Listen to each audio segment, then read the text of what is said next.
When walking through the streets of my hometown, and even on public transport, I noticed we barely talk to each other. In the last 10 years, we've become more connected with each other, yet not so connected with ourselves. Human beings need to have social contacts. But the more I grow older and the more technology is developing, the more I am convinced that we need to take a step back and allow ourselves to be one with our thoughts and focus on what really matters. Our relationships with the people around us, our hopes and dreams for our future, and about us, who we are as a person.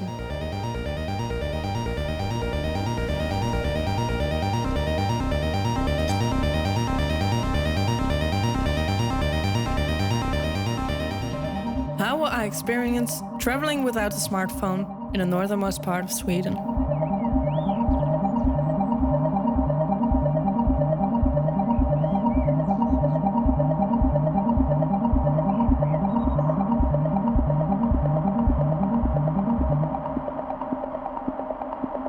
Hi, I'm Merel. Looking at my social media profiles, it looks like I've always had great opportunities in life. I've traveled around New Zealand when I was 18, went to amazing festivals and met some amazing people along the way. I moved to Melbourne when I was 20 to work in the video industry for a year, and I collected a bunch of new friends on the other side of the world, and life couldn't get any better. But all of that was based on social media. I got so busy with this utopia world that I forgot about the real world. Spending this much time on my phone was just a distraction of everything that was going on in my personal life. And it felt like something needed to change drastically. I wanted to be able to reflect more about everything that was going on and enjoy the feeling of being there in the moment. Oh, je was vroeger als kind ontzettend ondernemend. Altijd druk bezig, van alles doen, gek doen. Je broertje, lekker mee spelen. Altijd in voor een geintje. En vooral op de camera, gekke bekken trekken. Was ik vroeger veel buiten? Ja, heel veel buiten. Kijk hier, dat was Juri. Jullie waren een soort Jip en Janneke, zeg maar. Altijd buiten spelen samen. Nou, je was ook altijd wel heel sportief. Je hebt heel lang op turnen heb je gezeten.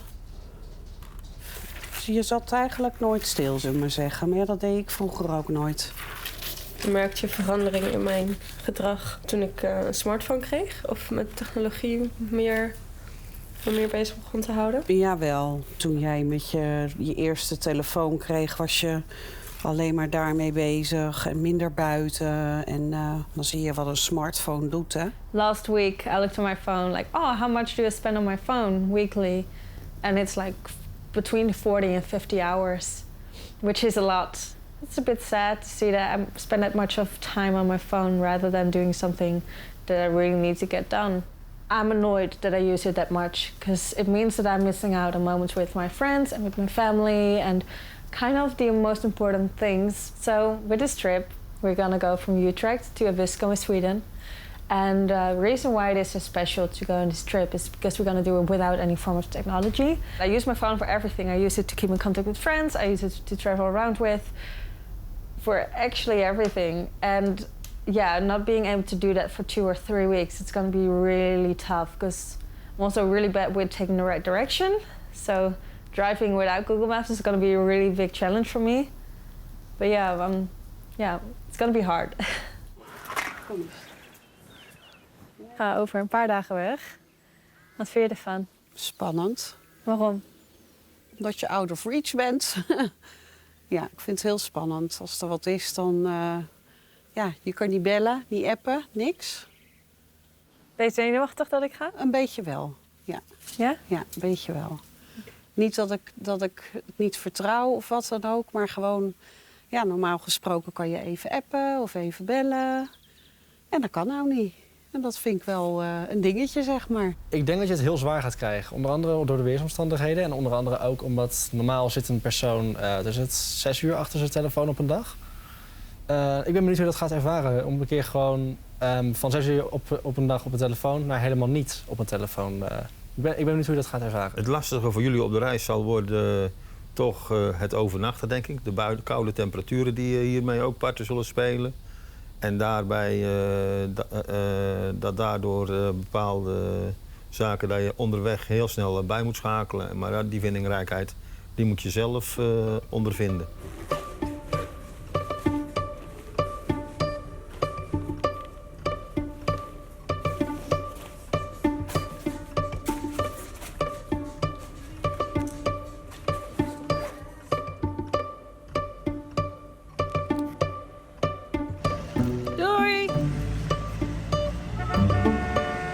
Joining me on this road trip is my friend and filmmaker Luke, who will be helping me document this experience.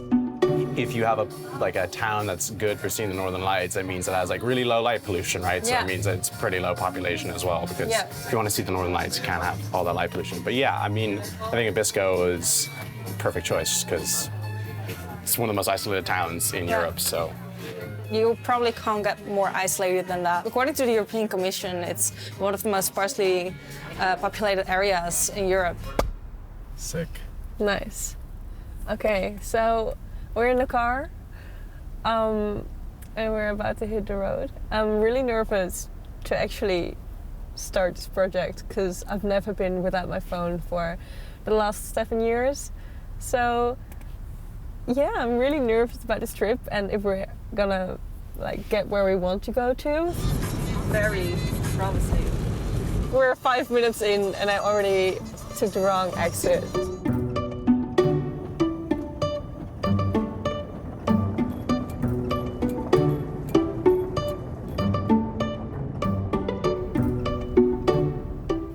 Okay.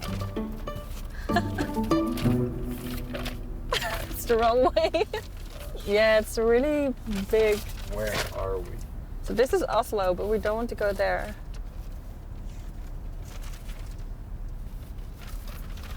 Okay. Sorted. This is Hamburg. So if we continue following Hamburg, at some point, we will get to Puttgarden. That's strange. Let's just keep driving and see where we end up.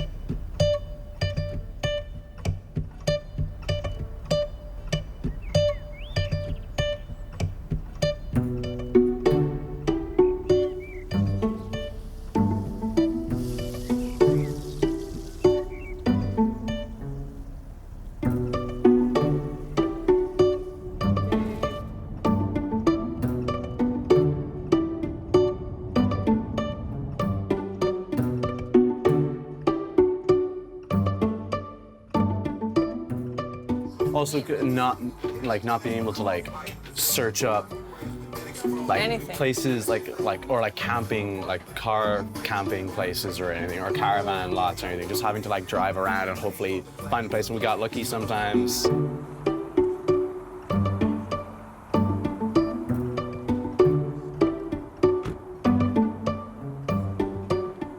You know, what was on my to-do list was actually think about certain things. And I just didn't give myself the chance to think about those certain things. So I think right now, especially when driving, it just doesn't give me as much stress as it is with Google Maps, for example. And actually, I think the only thing that I'm missing right now is just talking to my friends and be like, oh my God, I'm in this really amazing place. But then again, who are you doing it for? Yeah. It's strange how social media influences your way of thinking. Now you're like, okay, so the first day we were in Denmark and the second day we got to Sweden and it was so beautiful, this route was exceptional, and you have a sort of a story to tell. And when you're using your phone, that story's already been told through pictures, which isn't bad. I don't want to sound too negative about using your phone because it has a lot of positive sides on it. It's just that the story gets nicer if people are like, oh, I wonder what she's up to. And when you get back, you can tell the story, whereas social media, you can't really tell the story yourself.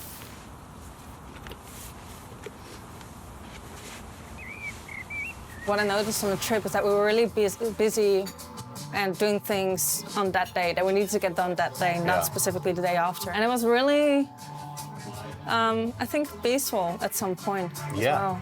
Definitely. I mean, there was not one point in the trip where I was thinking about like, oh, I'm nervous about tomorrow because we're doing this thing. It was always just like, okay, well, we need to take these directions, focusing on where we needed to go on the road. Like, it was all very in the moment, like, where is our next destination? Where are we going to stay the night that night?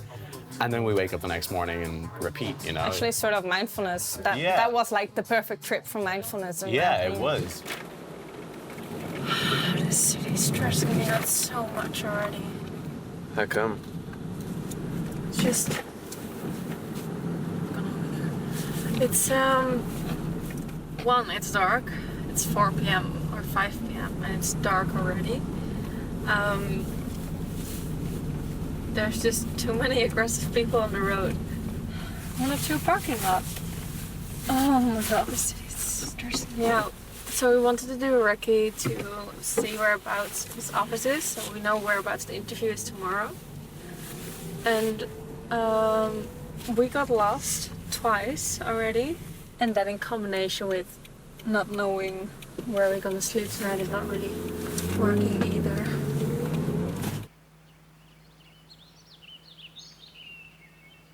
We arrived in Stockholm yesterday. It was a bit of chaos. When we arrived, it was dark. I've never been to this city, so I was stressing out a lot, especially because we wanted to find Patrick's office.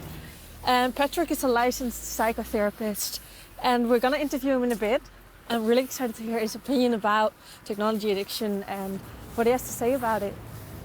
You know, a lot of things with technology is very good, but it has also become very problematic. When is it an addiction? Well, it becomes an addiction when consequences starts to appear.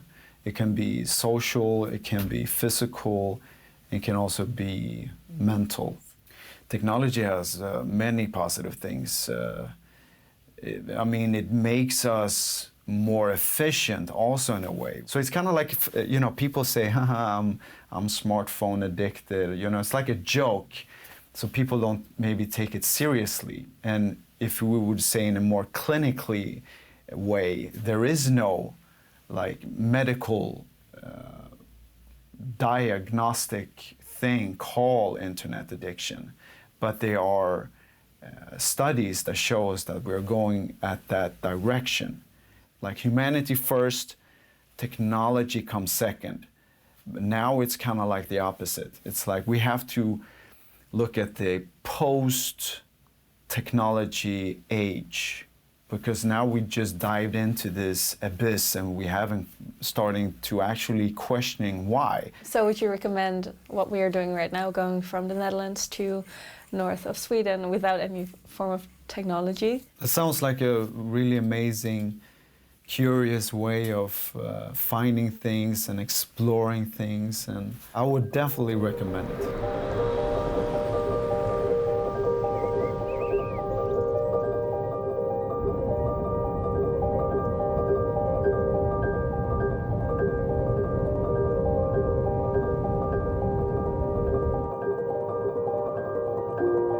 Ask yourself this question: when do you every day have time for yourself to reflect, to just be with yourself, with your body?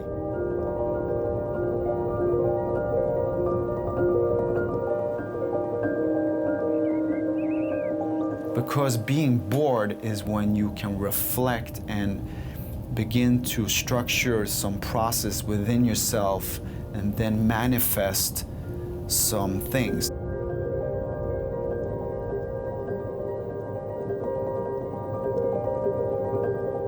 The craziest thing just happened. We were driving around Östersund and we wanted to find a safe place to sleep in our car. So we went up to this house, knocked on the door and be like, hey, can we please sleep in your parking lot so we know we're safe? They said yes. They invited us in, and now we can sleep in someone's house. Like, we're allowed to sleep in this room, which is sick. It's gonna be the first time in like a couple of days that we sleep outside of a car. It's like -5 outside, so we're so happy.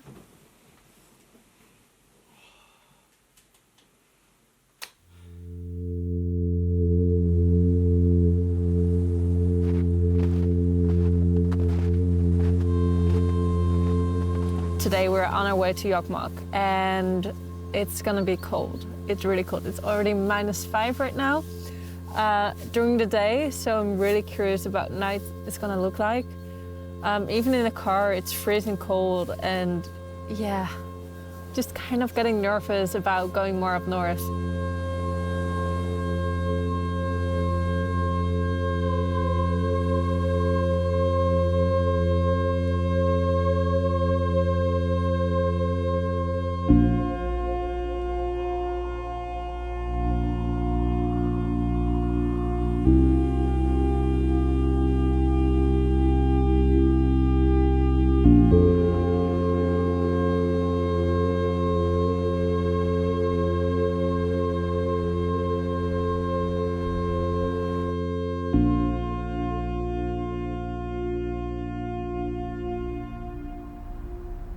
So we just got to Jokkmokk after 9 hours driving.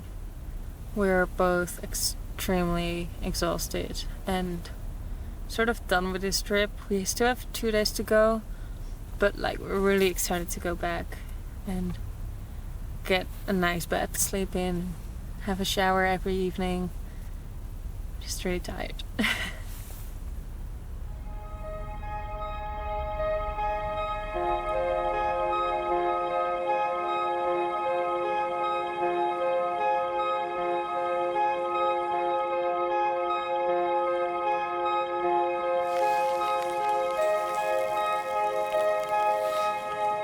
Technology is amazing, but I would like to see technology more developing in a way that it will re-encourage humanity instead of being locked in or disconnected.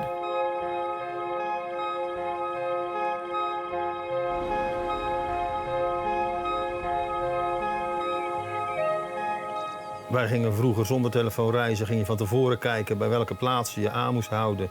Dan ging je een stappenplan maken van eerst naar die plaats, dan naar die plaats en dan naar die plaats. En zo kon je ook wel eens een keer een verkeerde afslag pakken. En dan moest je weer de landkaart op de auto leggen of in de auto erbij pakken. En zo moest je gaan zoeken waar je dan heen moest.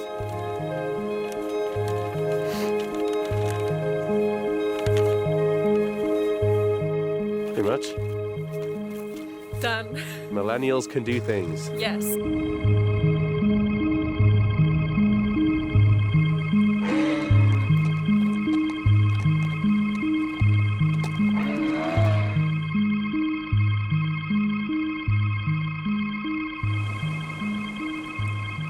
We're in a place as isolated as Abisko. Without your phone, you can do nothing but think. That thinking is what makes us grow. It allows us to reflect on everything we've done and everything we want to do. Knowing how to use your phone as a tool is critical. Otherwise, you're being distracted from your main pursuits. How do you think your life would change if for a few hours a day you are out of reach?